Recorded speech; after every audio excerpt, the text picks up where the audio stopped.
Those who in trouble, untroubled are, will trouble itself. Understand the question. Anybody who understood this, who got this? Those who in trouble. Trouble क्या होता है? मुसीबत, परेशानी, मुश्किल. Untroubled are, जो मुश्किल उनको परेशान नहीं करेगी, उनको उस मुश्किल में डाल नहीं सकती. ठीक है? Will trouble itself. They can just take the situation quite easy and they can go through. Right? या किसी ने कुछ और मतलब समझा. Now, how do you answer the question? कैसे है इस कोट का, ये थिरुवल्लुवर का कोट है, इसको तुम किस तरह से आंसर कर सकते हो? नाउ क्वेश्चन समझने में 2 मिनट लगे. कुछ लोगों को तो अभी तक समझ में नहीं आया होगा. एनीबडी? आपको समझ में नहीं आया? ठीक है. We'll understand this. Now, the basic idea of this, basic premise of this question is based on 2 things. ये trouble को काट दो. ठीक है? Just understand the first line.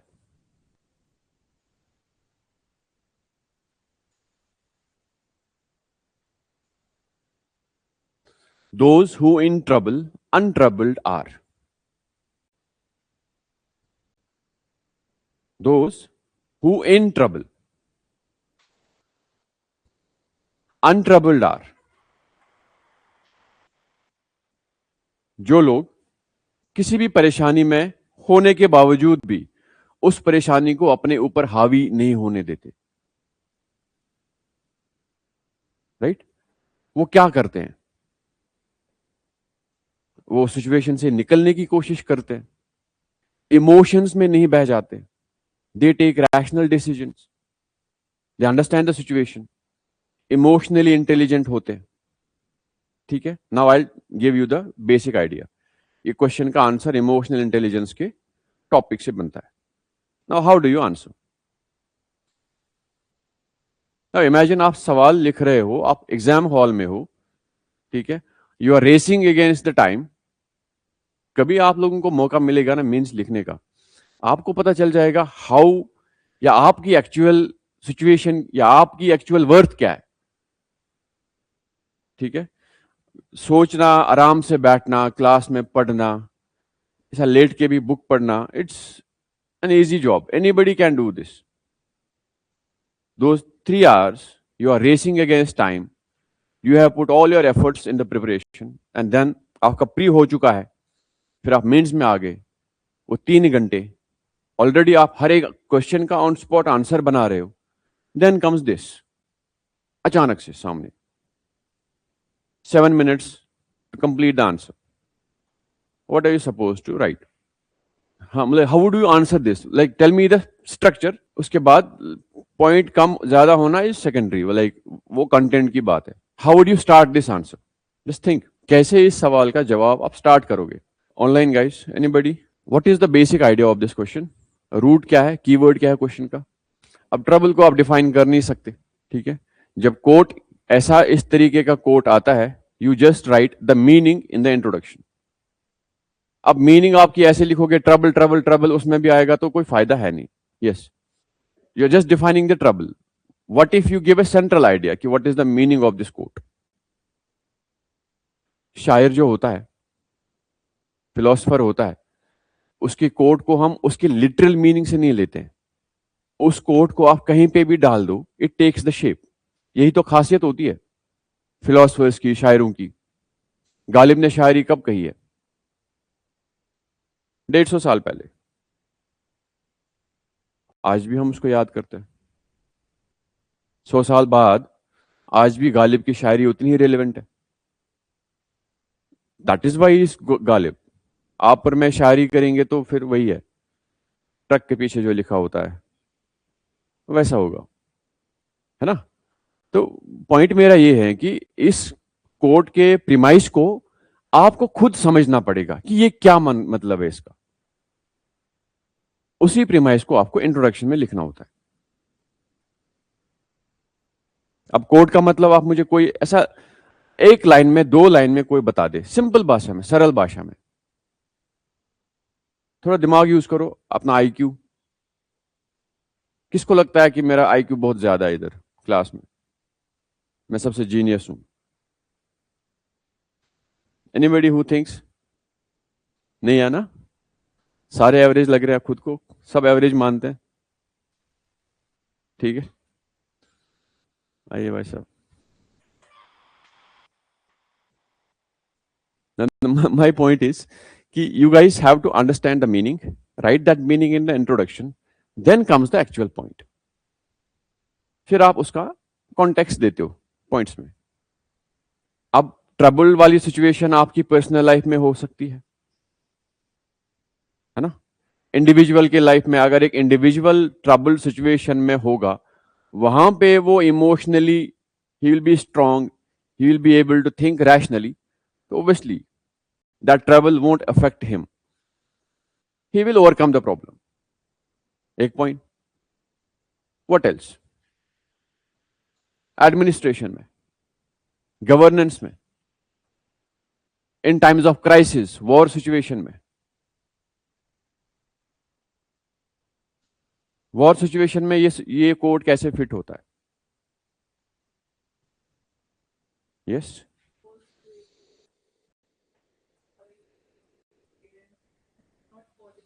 Hmm.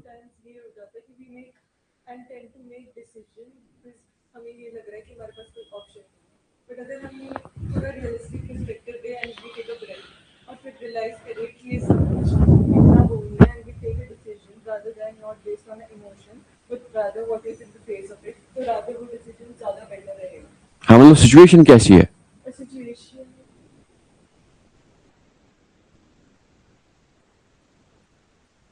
Think about the situation itself. Russia, Ukraine. Yes, please.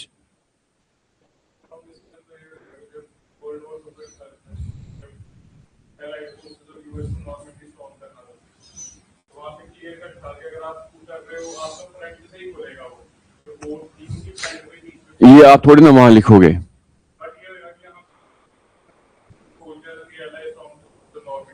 Hmm. Hmm.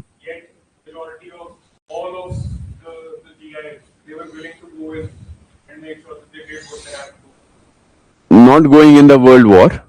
Talk about Kargil war. Kargil war था.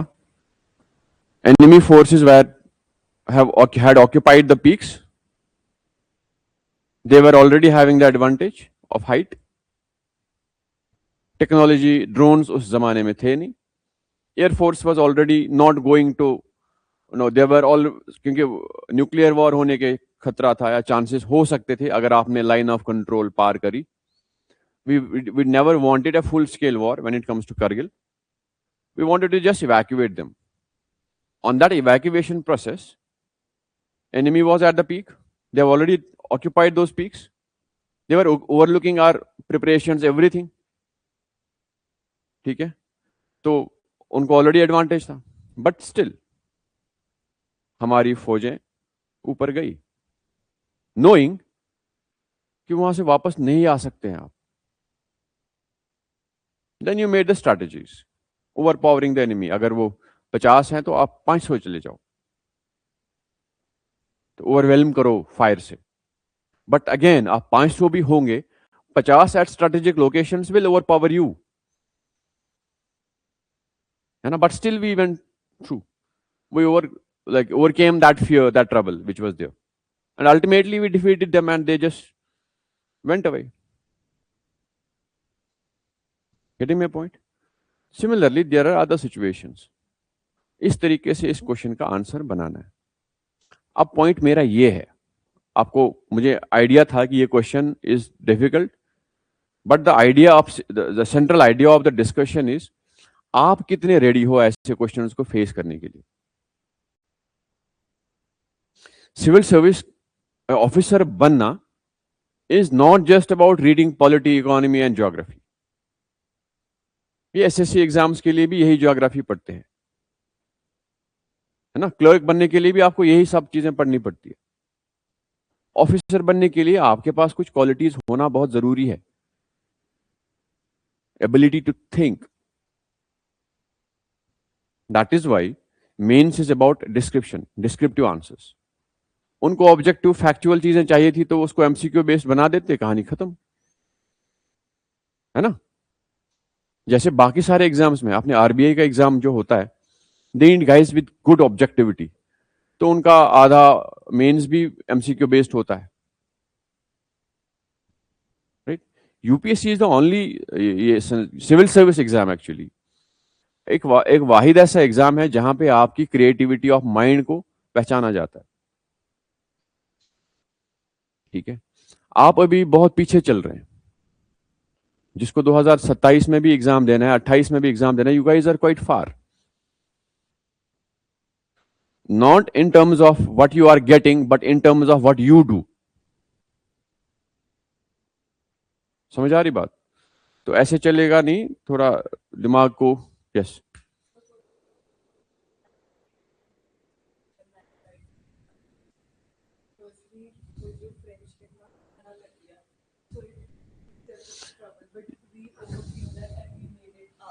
Yes, surely. Any example which fits here. आपको 6 perspective important है, example नहीं. आप कहां कहां पे सोच रहे हैं. ठीक है. इंडिविजुअल लाइफ में ये कहां पे आ सकती है प्रॉब्लम, गवर्नेंस में किधर आएगी. ठीक है. गवर्नेंस में आप अलग अलग एग्जाम्पल्स दे दो. वॉर की सिचुएशन में कैसा हो सकता है, इंटरनेशनल रिलेशंस में कैसा हो सकता है. तो आपके 5-6 पॉइंट्स बन गए. हाँ जी.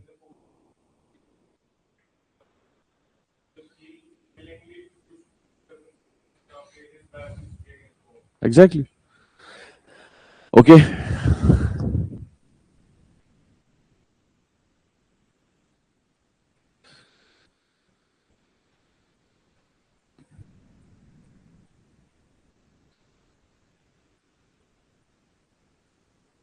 बट प्रॉब्लम ये है कि वर्ल्ड हिस्ट्री यूपीएससी ज्यादा पूछता नहीं है. Now intelligence. राइट. क्या होती है intelligence. You are very intelligent guys.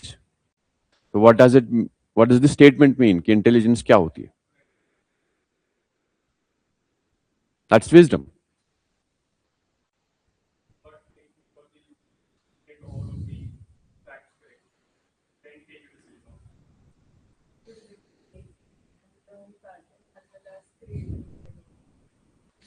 चलें देख लेते हैं. Ability to acquire and apply knowledge and skills. Ability. जब एबिलिटी आती है, ठीक है, remember, understand the word. Intelligence refers to ability to acquire and apply knowledge. आप कितने एबल है अपनी नॉलेज को या कोई स्किल एक्वायर करने के लिए, कितनी जल्दी आप कोई काम सीख लेते हैं. ठीक है. ये जो टाइम फ्रेम होता है, जिसका जितना शॉर्ट टाइम फ्रेम होगा उतना ही उसको इंटेलिजेंट कहते हैं. Getting my point. एबिलिटी है मतलब इनबिल्ट कैपेबिलिटी है. ठीक है. सब में बराबर नहीं होती. सम पीपल आर लर्निंग कोई स्किल वो बहुत जल्दी सीख लेते हैं, कुछ लोगों को थोड़ा वक्त लगता है. जिनको कम वक्त लगता है वो ज्यादा इंटेलिजेंट है, जिनको ज्यादा वक्त लगता है वो उतने कम इंटेलिजेंट है.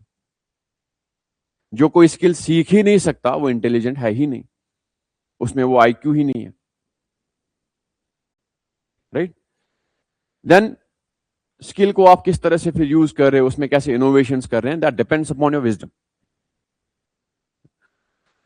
It encompasses learning, reasoning, problem solving, critical thinking, creativity and adapting to new situations. ये सारी चीजें एनकम्पास करता है. आप कितने इनोवेटिव हो काम में, कितना आप प्रॉब्लम सॉल्विंग का आपके पास वो कैपेबिलिटी है. ठीक है. Intelligence is not fixed at birth. It can develop throughout life and through learning and experience. Though birth has a definite role in intelligence.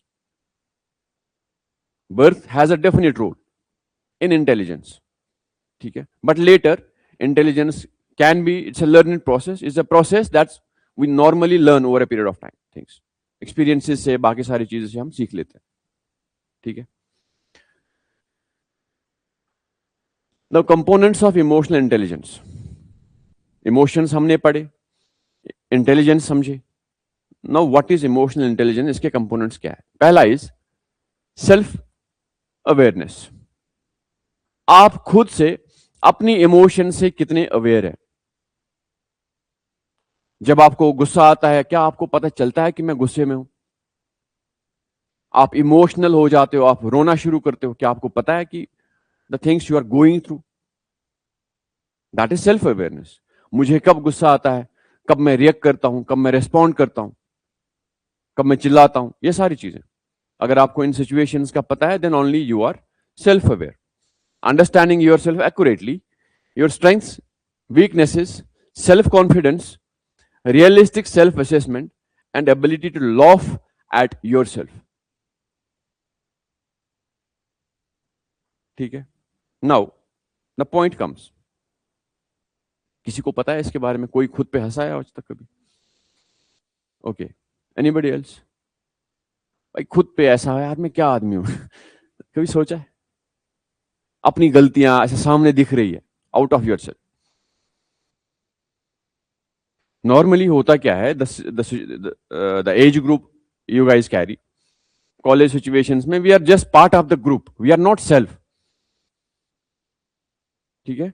हमको हर ग्रुप का हिस्सा बनना जरूरी होता है, ठीक है। वहां पे सेल्फ अवेयरनेस का कोई कॉन्सेप्ट होता नहीं है। हमको दोस्त बताते हैं, भाई तू तो ऐसा है। अच्छा मैं ऐसा हूं? मेरे को ऐसा पता नहीं था। सुना है ना, ऐसा होता है ना। This is the practical world, that is not self awareness. हम अपनी धुन में मगन होते हैं, हमको लगता है कि अपनी इस दुनिया के भगवान है ना, सच में। And when somebody gives us the reality check, हम जमीन पे आते हैं कि भाई this is it. Now this situation comes, जैसे ही किसी बंदे को फेम मिलता है, फेम या जो चीजें वो चाहिए, चाहता है या चाहती है लाइफ में, उसको वो मिलता है अचानक से, तो उसको लगता है कि भाई दिस इज व्हाट, यही दुनिया है। बट द टाइम ही और शी फॉल्स डाउन, फिर उसको सेल्फ रियलाइजेशन होता है, यार मैं तो इसमें ये गलतियां किया। फिर वो अपनी गलतियां गिनते हैं, अगर मैं ये नहीं करता तो शायद मैं इधर होता, ये सारी चीजें। दिस ओनली कम्स कि हम सेल्फ अवेयर नहीं होते, ठीक है। सोचना कभी बैठ के अकेले में, क्या मैं खुद को जानता हूं? You have your parents around, you have family around, friends around, उन सबको तो बड़े अच्छे से जानते हैं, ये कब कैसी क्या हरकत करता है या करती है, वी ऑल नो, है ना।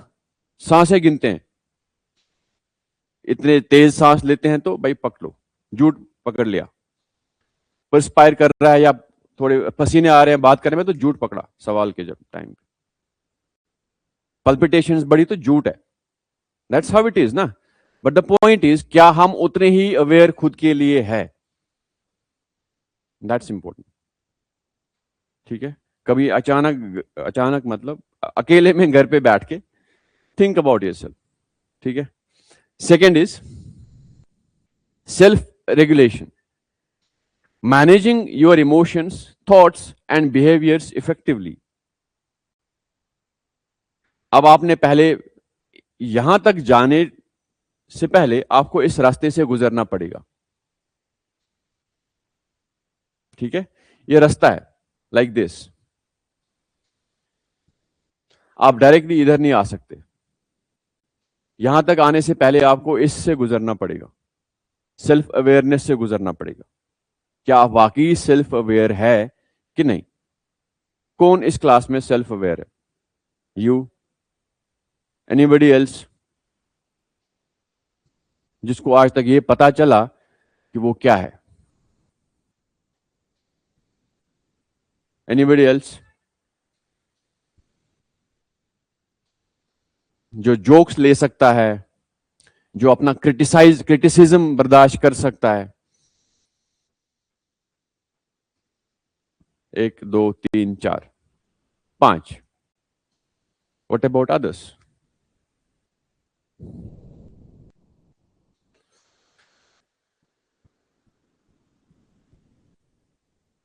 आप में से guys online who are watching the class, तो बाकी लोग भी अपना अपना देख लें, है ना? तो कौन कितना पानी में है सब समझ में आ जाता है, हम क्या कर रहे हैं, मैं कैसा इंडिविजुअल हूं. ठीक है. Yes. Yes it is, but yeah it starts, it depends upon where it starts. ठीक है. With the time we grow old, we definitely understand ourselves. ठीक है. हमको तो तब तो समझ में आ ही जाता है कि भाई चलो ठीक है, बट छोटी एज में अपने आप को अवेयर, अपना सेल्फ अवेयरनेस होना is a blessing actually. Normally people don't carry it. हमको नॉर्मली ना ग्रुप्स में रहना होता है, मजा आता है. ठीक है. The time you start realising yourself, you can definitely see yourself outside of you. आप समझ रहे हो बात? सेल्फ अवेयरनेस का मतलब क्या है? आप, वो बोल रहे हैं ना, ये जॉन एलिया का शेर है ना, बताया मैंने क्लास में, अपने अंदर से खुद को बाहर निकाल, है ना? तो वो बाहर निकाल के उसको देखो कि जैसे आप दूसरों को देखते हो, सेम सिचुएशन में खुद को वैसे देखो. That is called as self awareness. ठीक है. Then the regulation, once you are aware of yourself, you can regulate your behavior according to those emotions, accordingly situation के हिसाब से. कब रोना चाहिए, कब हंसना चाहिए, ठीक है, कब मैं कैसे बिहेव करूंगा या करता हूं यूजुअली, अकॉर्डिंगली यू रेगुलेट. ठीक है. Then comes internal motivation, finding your own reasons to work beyond external rewards like money or status. If I ask you, आपसे पूछता हूं, why do you want to join civil service? ये सवाल मैंने इससे पहले भी क्लास में पूछा है. There is a reason I ask questions. To serve public. Okay, what else? To gain power. The motivation is power, right? यहां सही गलत की बात ही नहीं है, आप बस बोल दो अपनी बात बिना डरे. ठीक है. डरना नहीं होता है अपनी बात रखने के लिए. You can not, you are not suppose to fear, but बात एटलीस्ट सिचुएशन के हिसाब से हो. आपकी बात को कोई गलत नहीं लेगा, एटलीस्ट मैं. ठीक है. But you are suppose to talk, that's more important. Anybody else? Yeah, why do you want to join civil service? Prestige, power are your motivations. तुम्हारे लिए क्या है भाई साहब?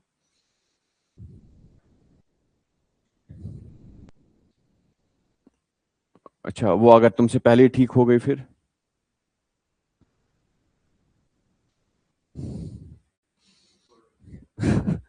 धर्मेंद्र प्रधान का रेजिग्नेशन चाहिए.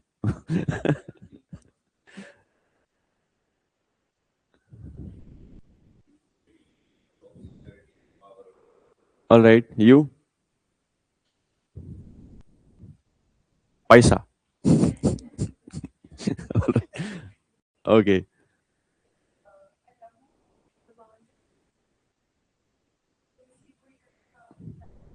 तो आपको चलानी अच्छी लगती है?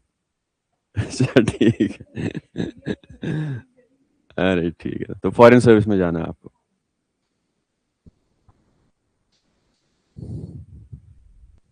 You bro? एक लाइन में, कट इट शॉर्ट.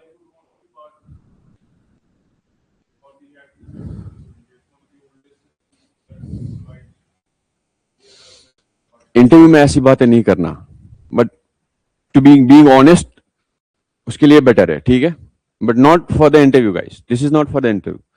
वहां पे ऐसा भगा देंगे वो लोग, भाई ऐसे करके आया. बताता हूँ बाद में, अभी इंटरव्यू क्लास थोड़ी एथिक्स चल रहा है, अभी यहाँ पे टॉपिक से रिलेटेड चीजें. यू?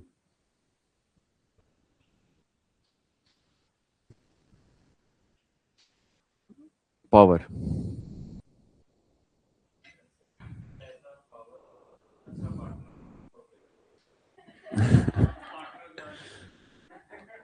नहीं नहीं, ये तुम कैसे कह सकते हो ना? अरे वट वो, नाउ माई पॉइंट इज, ये सारी जो मोटिवेशंस आपकी है, दीज आर एक्सटर्नल। किसी को पैसा चाहिए, किसी को पावर चाहिए, मोस्टली पावर चाहिए, देश के लिए काम करना है, दैट्स ऑल्सो एक्सटर्नल। ये बहुत कम चीज है कि देश के लिए काम करना है। Normally people don't take it at the face value. ठीक है, देश के लिए काम करने के बहुत सारे तरीके हैं। अगर आपको वाकई में देश में चेंज लानी है तो politics is the best thing, right? A civil servant can do nothing out of his own will. A politician can do. Right? आम आदमी पार्टी आ गई, उसने बोला कि मैं स्कूल ठीक करूंगा, करके दिखा, किया उसने। सिविल सर्वेंट आएगा कि मैं स्कूल ठीक करूंगा, कर पाएगा? बीडीओ है आप, एक एक मामूली से इलाके के, छोटे से, नॉट मामूली से, छोटे से इलाके के बीडीओ हैं आप, एसडीएम है आप, और डीएम भी हैं आप, मान भी लिया डीएम होंगे आप।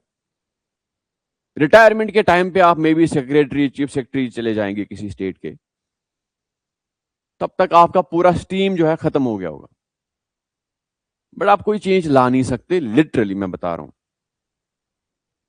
चेंज कैन नॉट, हाँ, अपना काम एफिशिएंटली कर सकते हैं आप, एक बड़ी मशीन के एक छोटे से हिस्सा है।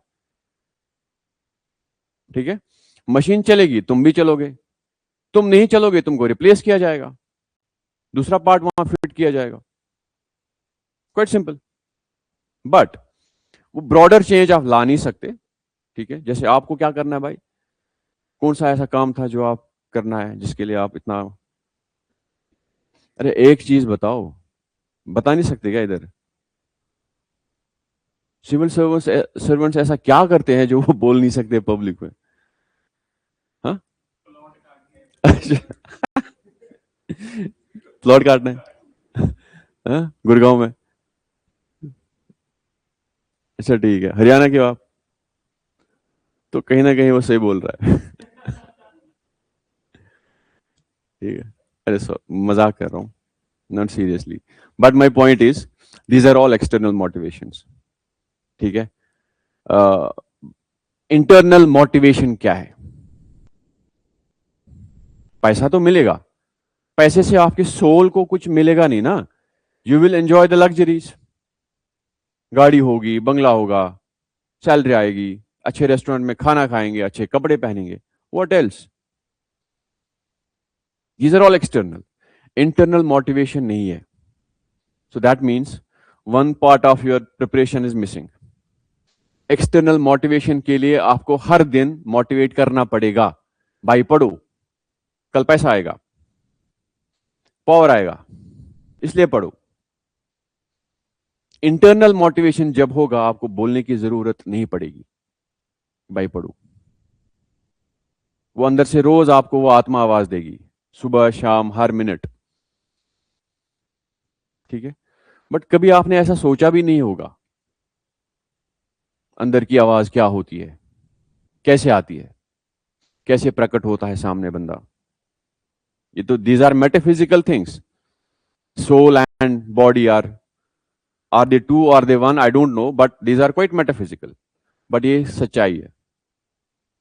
अंदर का मोटिवेशन, आपको बाहर के मोटिवेशन की जरूरत नहीं पड़ेगी, दैट्स फॉर श्योर। सब लोग यही बोलते हैं। Even if there are 4 lakh people sitting in the exam, maybe 6 lakh people sitting in the exam hall, all have the same thing. पैसा चाहिए, पावर चाहिए, देश की सेवा करनी है, ये 3 चीजें। और ये आज तक जितने भी वो यूपीएससी जब से स्थापित हुआ है, तब से वो ऐसे ही बंदों को ले आ रहा है, जिनका मोटिवेशन यही है ना? आपने सारे इतने सारे मॉक इंटरव्यूज देखे होंगे, राइट?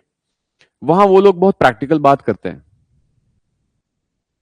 जो भी बंदा, उसको वो आउटराइटली रिजेक्ट करते हैं। या जो बंदा आपके सामने बैठा है, he is already A secretary, he has spent 30-35 years in the government, he knows कि आप में कितना मोटिवेशन है। उसने पता नहीं कितने नए लड़कों को देखा होगा, उसको पता है कि क्या होता है। तो इंटरनल मोटिवेशन इज इंपॉर्टेंट। अगर आप इमोशनली इंटेलिजेंट है तो आपके अंदर इंटरनल मोटिवेशन होगा। वो कहां से आता है आई डोंट नो, बस होता है। ठीक है, आप में से कोई रिलीजियस काम करता है? You are suppose to do, नहीं करते हो? क्या करते हो? क्यों करते हो? ठीक है, जाते हो, मगर एनीबडी एल्स थोड़ा रिलीजियस है? आप हो? क्या करते हो आप ऐसा? मंदिर जाते हो? क्यों जाते हो? तो आपको किसी को बोलने की जरूरत नहीं पड़ रही है कि आप चले जाओ मंदिर, यू जस्ट गो। और कोई करता है रिलीजियस काम? आप करते हो? क्या करते हो?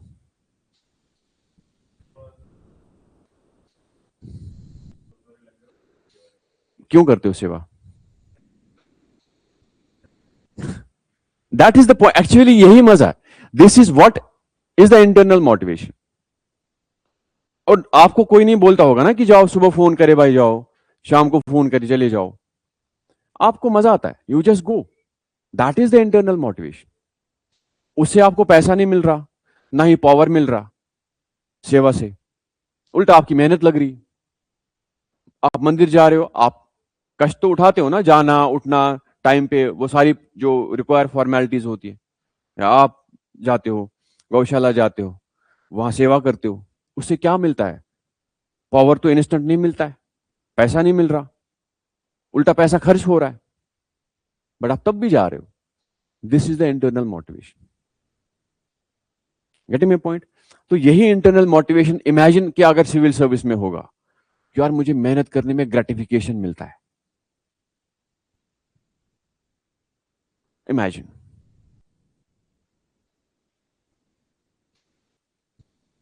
सब सुन, ठीक है? Here then comes empathy. ये तीन चीजें आ गई, self awareness, self regulation, internal motivation, then comes empathy. Empathy मतलब, अरे पढ़ाया है मैंने। यस, हाँ हाँ।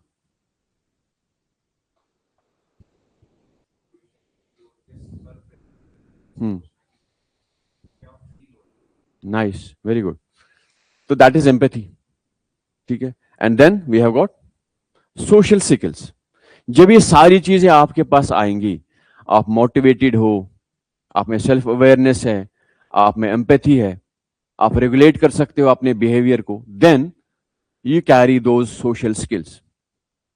किससे कैसे बात करनी है, बड़ों से कैसे बात करनी है ना, अपने ग्रुप के लड़कों से कैसे बात करनी है।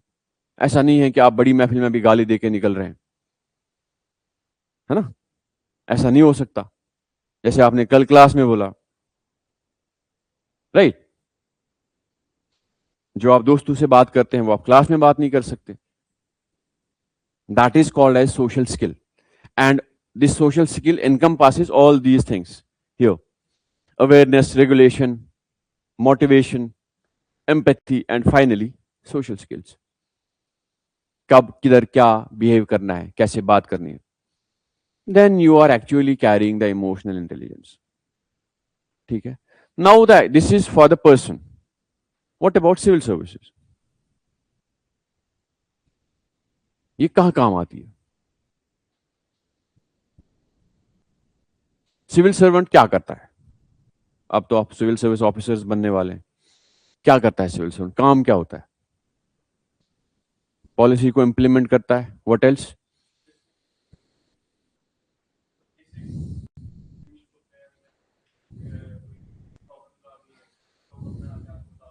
प्रॉब्लम सॉल्व, प्रॉब्लम्स जो डील करता है। Okay, public dealing.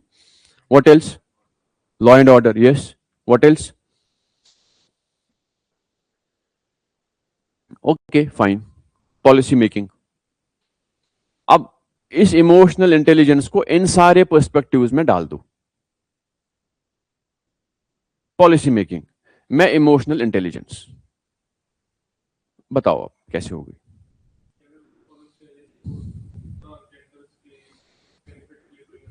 हाँ,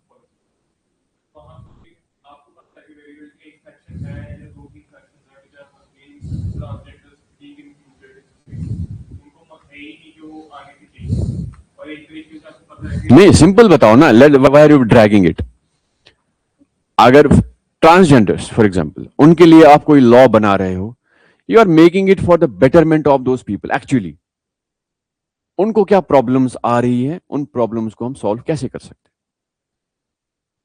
उनकी प्रॉब्लम्स को समझ रहे हो, accordingly you are putting up solutions in the policy. Simple है ना? डिसीजन मेकिंग पब्लिक डीलिंग में किस तरह काम आती है? जैसे मैंने पिछली बार ही कहा, आपके सामने कोई बंदा आया, बैठा है, आपको अपनी अर्जी सुना रहा है कि साहब मेरे साथ ऐसा हो गया, फिर ऐसा हो गया, फिर ऐसा हो गया। आप किस तरह उस सिचुएशन को डील कर रहे हैं? वो रो रहा है तो आप भी रो रहे हैं, आप भी आंसू पोंछ रहे हैं अपने, क्या बहुत गलत हुआ है बंदे के साथ, है ना? ऐसा भी नहीं हो सकता। तो you are quite sensitive of his emotions and your emotions as well, कि वो जिस तरह से गुजर रहा है या जो उस पे गुजरी है। एक शेर याद आया इस गुजरी पे, I will tell you. There there there is एक बहुत बेहतरीन चीज है, आप एक बार ही समझ लेना। जो हम पे गुजरे थे रंज सारे, रंज मीन्स प्रॉब्लम्स, जो हम पे गुजरे थे रंज सारे, जो खुद पे गुजरे तो लोग समझे। जब अपनी अपनी मोहब्बतों के अजाब झेले तो लोग समझे। ठीक है, एक लास्ट शेर बताता हूं, I am not going to extend it. वो गांव का एक ज़ईफ दहका, ज़ईफ मीन्स बुजुर्ग, वो गांव का एक ज़ईफ दहका सड़क के बनने पे क्यों खफा था? समझ आया इतना? वो गांव का एक ज़ईफ दहका सड़क के बनने पे क्यों खफा था, जब उसके बच्चे जो शहर जाकर कभी न लौटे तो लोग समझे। Right? My point is, when it comes to emotional intelligence, you understand the perspective of others. चाहे पॉलिसी मेकिंग हो, चाहे आप कोई भी काम कर रहे हो, आपके सामने बंदा आके रो रहा है, साहब मेरे साथ बहुत बड़ा गलत हुआ ना, आप पुलिस ऑफिसर हैं, आपको डील करना है। You can not just flow with the emotions कि साहब इसके साथ तो बड़ा गलत हो गया, है ना? But you have to feel those emotions as well, उसको हावी नहीं होने देना है खुद पे। ठीक है? Now for the guys, you are an officer. I have a friend who is an officer. He's a very like now famous police officer in Srinagar. तो मैं उससे कुछ टाइम पहले मिला, यहाँ आने से पहले we were having a discussion. ऐसे ही मैं उसके घर पे था, उसके ऑफिस में गया तो वो बैठा हुआ था, तो वो लोग कुछ डिस्कस कर रहे थे। I had nothing to do with the policing things ना, मैं जो अपना बैठा हुआ था। ही वाज फेड अप कि भाई ये लोग यहाँ से कब निकले, तो वी कैन जस्ट टॉक। उसने एक बात कही कि यहां पे दिल जो है पत्थर का बनाना पड़ता है, बीइंग ऑन दैट चेयर। मैंने बोला क्यों? ही सेड लोग ऐसी ऐसी प्रॉब्लम लेके आते हैं ना, सुनने से डर लगता है कि अगर मैं ऑफिसर नहीं होता, I would have just stayed in the corner and just no, मैं रोता। ऐसी ऐसी दिक्कतें हैं जो पर्सनली लोग आपको बोलते हैं। बट देन बीइंग इमोशनल, अगर आप में वो इमोशनल रेगुलेशन नहीं है तो गया, फिर ऐसे ही चक्कर में कोई आपको मैनिपुलेट करेगा, आपसे कोई इलीगल काम करवाएगा, है ना? तो ultimately as an officer you have to be emotionally intelligent, that's important. Now बात समझ में आ गई? एडमिनिस्ट्रेशन में कहां काम आता है, सिविल सर्वेंट्स को क्यों पढ़ाते हैं इमोशनल इंटेलिजेंस, ये सिलेबस का पार्ट क्यों है, इतना सारा लंबा चौड़ा डिस्कशन क्यों है? ठीक है, now here intelligence quotient and emotional quotient. Intelligence is logical reasoning, problem solving, knowledge retention, intellectual skills, ये सारी चीजों पे बात करता है। आप में प्रॉब्लम सॉल्विंग कितनी अच्छी है, आप कितनी जल्दी कोई सोल्यूशन निकाल सकते हो किसी प्रॉब्लम का, है ना? That's intelligence quotient. Emotional quotient is self awareness कितना है, एम्पैथी कितनी है, social skills and emotional regulation कितना है। Nothing to do with intelligence. As such, ठीक है। देन कम्स, इसके लिए कोई स्टैंडर्ड टेस्ट है ना। मैथ्स इज देयर, मैथ की कोई प्रॉब्लम दे दिया भाई, इसको कॉम्प्लेक्स प्रॉब्लम को सॉल्व करो। फर्क क्या है एक नॉर्मल स्टूडेंट और इंटेलिजेंट स्टूडेंट में? फर्क क्या है? इंटेलिजेंट स्टूडेंट वो प्रॉब्लम जल्दी सॉल्व करता है, नॉर्मल स्टूडेंट को टाइम लगता है। कैसे टाइम लगता है पता नहीं, वो जो सॉल्व जल्दी करता है वो अलग अलग पर्सपेक्टिव्स को समझता है, इक्वेशन में डालता है और कोशिश करता है कि सोल्यूशन निकले, राइट। बट नॉर्मल स्टूडेंट बेचारा स्ट्रगल करता है, उसको उतना दिमाग जाता ही नहीं है उन लाइंस पे जो सोचना होता है। यहां पे there is self assessment, feedback from others, this is more subjective.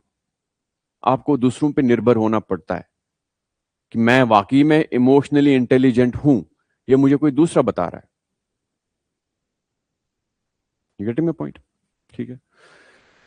Relatively stable through out life with slight scope for training, intelligence के लिए। This is flexible, can be significantly developed through self reflection and practice,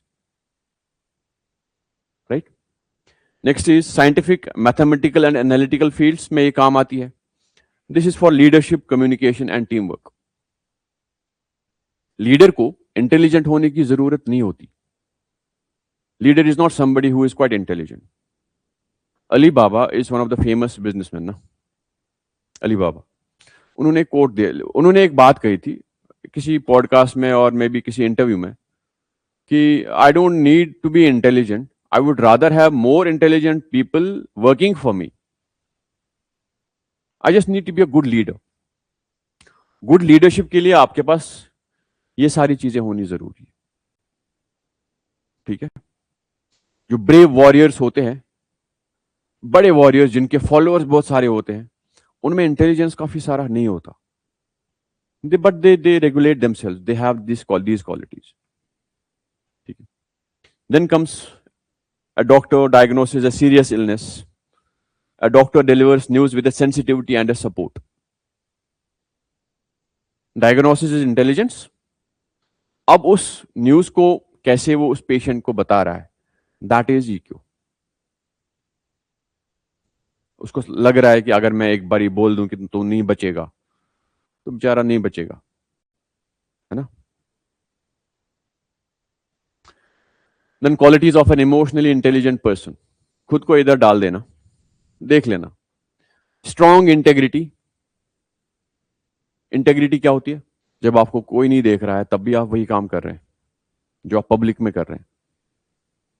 सही चीज जो आपने बोला वो अगर आप पब्लिक में कर रहे हैं, या वही चीज आप प्राइवेट में भी वैसा ही है, then you are having that integrity, ठीक है। तो इंटेग्रिटी होना बहुत जरूरी है, स्ट्रॉन्ग इंटेग्रिटी, ठीक है। Then comes empathy and understanding, ठीक है। Understanding others' emotions and perspectives. Then comes effective communication. Then reduce stress, staying calm in adversity. These are the qualities. Then comes responsible behavior. कहीं पे भी कुछ भी नहीं बोल देता या कर देता है. Creative thinking uses emotions to fuel innovation. Right? Then self-control, effective communication and improved collaboration. These are the benefits. ठीक है. The importance of civil service, यही है same. Now 80% of success at work depends upon EI, 20% depends upon IQ. Daniel Goleman. कोई भी काम अगर आप करना चाहते हो, 80% of that work depends upon आपके अंदर EI कितना है. मैं बार बार ये बात कह रहा हूं, सिविल सर्विस में we only need is bit of luck and being emotionally quite intelligent, right. Intelligence कम ज्यादा होगी, इट डजंट मैटर.